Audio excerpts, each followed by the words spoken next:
यतिखेर हेर्दै हुनुहुन्छ त्रिशुली खबर टिभी। 24 घण्टा ताजा खबरको लागि हाम्रो च्यानललाई सब्स्क्राइब गर्नुहोला, नजिक रहेको बेल आइकन दबाई हामीसँग जोडिनुहोला। आजदेखि भर्चुअल माध्यमबाट सर्वोच्च अदालतमा मुद्दाको सुनाई हुँदै 5 वरिष्ठलाई पन्छाएर उड्डयन प्राधिकरणमा निमित्त महानिर्देशक नियुक्ति। कोरोना संक्रमणले सार्वजनिक सेवा प्रवाहमा कटौती। दलहरूको सहमति बिना चुनाव घोषणा गर्दा अर्को राजनीतिक समस्या पैदा हुन सक्छ। रमेश लेखक मधेस आन्दोलनको 15 वर्ष पहिचान पायो, अधिकार पाएन। स्थानीयको निर्वाचन मिति तोक्न सत्तारूढ गठबन्धनको बैठक बालुवाटारमा बस्दै महाधिवेशन पछिको नेपाली कांग्रेस एक मन्त्रालय फुत्काउने 3 दलको दाउ। 81 सर्वोच्च अदालतको यस्तो निर्णयले माधव कुमार नेपालमाथि निकै ठुलो वज्रवाद। के अब पार्टी रला त उनको? फुटको सङ्घारमा जसपा पार्टी बाबुराम भट्टराई पक्षले दियो ठाडो चेतावनी। सत्तारूढ दललाई नेकपा एमालेका महासचिवको व्यङ्ग्य। चाँडै चुनाव गर्नुलाई प्रतिगमन। शीर्ष नेतालाई भेटेर युवा सङ्घका असन्तुष्ट पदाधिकारीले भने व्यक्तिवाद हावी भयो, पार्टीले हस्तक्षेप गरोस्। अन्ततः माओवादीका नेता नारायण काजी श्रेष्ठ कोरोनाबाट मुक्त। निर्वाचन सम्बन्धी महत्त्वपूर्ण बैठक बालुवाटारमा बैठक जारी। के निस्कला निष्कर्ष? पहिले प्रदेश र प्रतिनिधि सभाको निर्वाचन गर्ने सोचमा रहेको सत्ता गठबन्धनले आज के निर्णय गर्ला? र पछिल्लो समयमा भारतमा पनि कोरोना संक्रमितको संख्या हत्तै बढ्यो। भारतमा एकै दिन 3,17,000 जनामा कोरोना संक्रमण पुष्टि, थप 451 जनाको ज्यान गयो। कोरोना विरुद्धको पहिलो खोप लगाउनेलाई अब कोभिडशील्ड दिने। अब हेर्नुहोस् पुरा समाचार।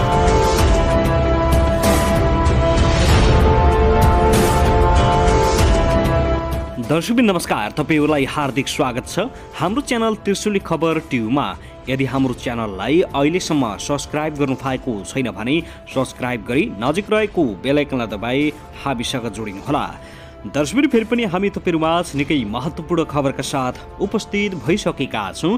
यो भिडियोलाई अन्तिमसम्म हेरी हामीले साथ दिनुहोला। दर्शकबिन हाम्रो मेहनतको लागि एउटा सानो लाइक गर्न भनी नभुल्नुहोला। कहाँदेखि हेर्दै हुनुहुन्छ, के भन्न चाहनुहुन्छ, आफ्नो मनमा लागेका प्रतिक्रिया अवश्य पनि कमेन्ट गर्न नभुल्नुहोला। दर्शकबिन आउनुहोस् अब पहिलो खबरतर्फ लागौं। छिमेकी मुलुक भारतमा कोरोनाको तेस्रो लहरमा दैनिक संक्रमितको संख्या बढिरहेको छ। भारतीय स्वास्थ्य मन्त्रालयले दिएको जानकारी अनुसार पछिल्लो 24 घण्टामा 3,17,532 जनामा कोरोना संक्रमण पुष्टि भएको छ भने 491 जनाको ज्यान गएको छ।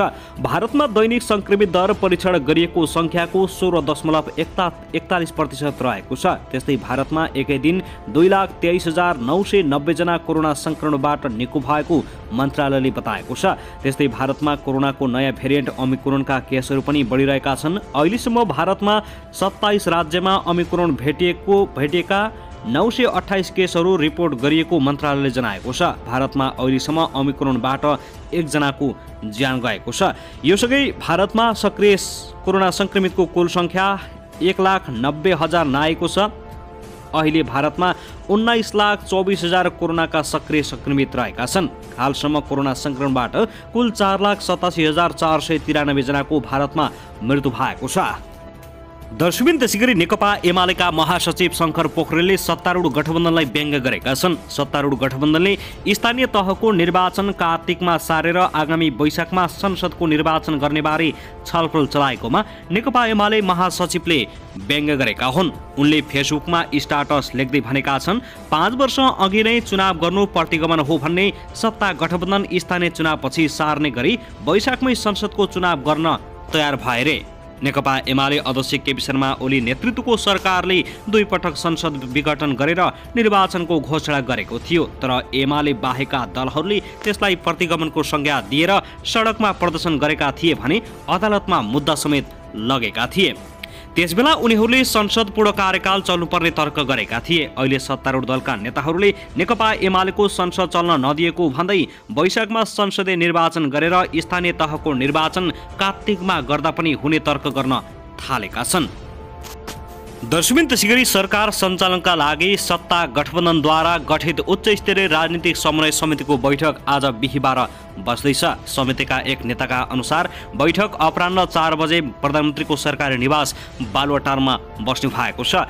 बैठकले पहिले स्थानीय तहको निर्वाचन गर्ने वा प्रदेश र प्रतिनिधि सभाको चुनाव गर्ने भन्ने निर्णय गर्ने भएको छ। यसअघि निर्वाचन आयोगले प्रस्ताव गरेको मितिमै स्थानीय तहको निर्वाचन गर्न सहमत सत्ता गठबन्धनका 3 दलले स्थानीय तहको भन्दा अघि नै संघीय संसदको निर्वाचन गर्न प्रस्ताव गरेका छन्। नेकपा माओवादी केन्द्र, नेकपा एकीकृत समाजवादी र राष्ट्रिय जनमोर्चाले संघीय संसदको निर्वाचन गरेर मात्रै स्थानीय तहको निर्वाचन गर्नुपर्ने प्रस्ताव अगाडि सारेका हुन्। स्थानीय तह निर्वाचन मिति तोक्न आयोगले दिएको समय सीमा सकिने लाग्दा सत्ता गठबन्धनका 3 दलबाट उक्त प्रस्ताव आएको हो। तिनै दलले पार्टीभित्र आन्तरिक छलफल गरेर स्थानीय तहको निर्वाचन अघि संघीय संसदको गर्न सकिने निचोड निकालेका छन्।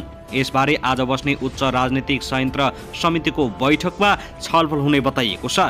यसअघि मंगलबार बसेको समितिको बैठकमा पनि पहिले संघीय संसदको निर्वाचन प्रस्ताव आएको नेकपा एकीकृत समाजवादीका नेता गंगालाल तुलाधरले बताएका थिए। त्यस बैठकमा शीर्ष नेता मध्ये एकीकृत समाजवादी अध्यक्ष माधव कुमार नेपाल र जनता समाजवादी पार्टी नेपाल जसपा अध्यक्ष उपेन्द्र यादव थिएनन्। आजको बैठकले निर्वाचनबारे एउटा निर्णय गर्ने बालुवाटार स्रोतले जानकारी दिएको छ।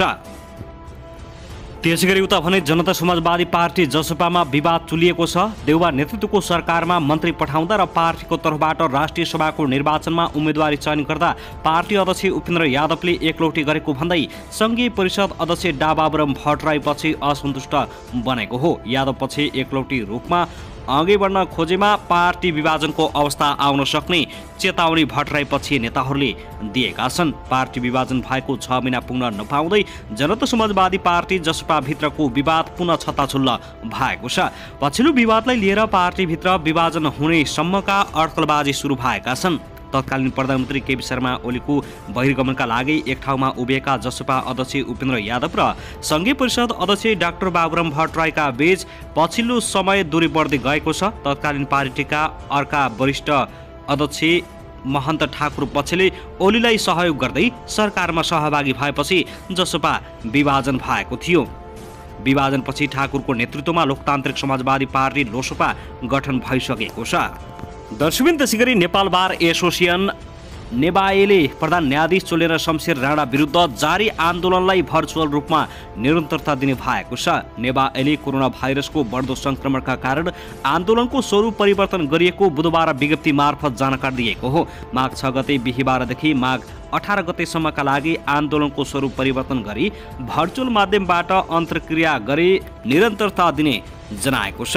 नेबाएको अभियान सफलता उन्मुख रहिरहेको अवस्थामा नेपाल राज्यभर र अझै काठमाडौँ उपत्यकामा कोरोना संक्रमणको दर निरन्तर रूपमा बढिरहेको र नेबाएको आन्दोलनमा सहभागी करिब 3 दर्जन कानुन व्यवसायीहरू समेत संक्रमण भई उपचाररत रहनु भएको अवस्था रहेको नेपाल सरकार र स्थानीय प्रशासनले पनि भेला जुलुस धरना नगर्न सूचना जारी गरेको सर्वोच्च अदालत तथा अन्य अदालतहरूले पनि संक्रमण नियन्त्रणका लागि अदालतबाट पनि सेवा प्रवाहमा सङ्कुचन ल्याउन निर्णय गरी सूचना प्रकाशित भएको समेतका कारणबाट कोरोना संक्रमणबाट आम कानुन व्यवसायी सेवाग्राही अदालतका न्यायाधीश कर्मचारीलाई बच्न र बचाउनका लागि नेबाएले गरिएको आन्दोलन धरनाका कार्यक्रमहरूलाई हाल आन्दोलनको स्वरूप परिवर्तन गर्ने भन्ने आम कानुन व्यवसायीहरूको बुझाइलाई समेत मध्यनजर गरी भर्चुअल मार्फत विरोध प्रदर्शन गर्ने बताएको हो।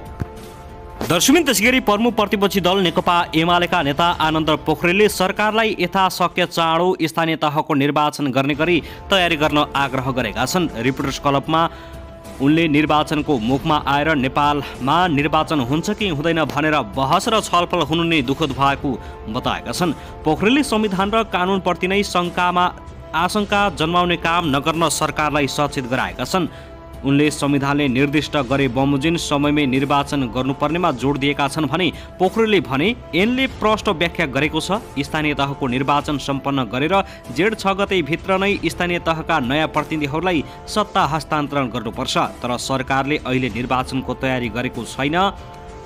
अहिले विभिन्न शङ्का तथा उपशङ्का पनि आशंकामा जन्मिएको छ। यो आशंका मेटाउने गरी 5 दलीय गठबन्धनले जवाब दिनुपर्छ। खास गरी सरकारको नेतृत्व गरेकाले शेरबहादुर देउवाले जवाब दिनुपर्छ। म भन्न चाहन्छु, तपाईँ किन निर्वाचनको लागि ढिलासुस्ती गर्दै हुनुहुन्छ? उनले प्रधानमन्त्री देउवा चुनावको विपक्षमा नरहेको पनि जिकिर गरेका छन्। पोखरेलले भने शेरबहादुर देउवा चुनावको विपक्षमा हुनुहुन्न, परमादेशको कारण सरकार बनेको छ, अरूको बैशाखी टेकेर सरकार बनेको कारणले होला उहाँ समस्यामा हुनुहुन्छ।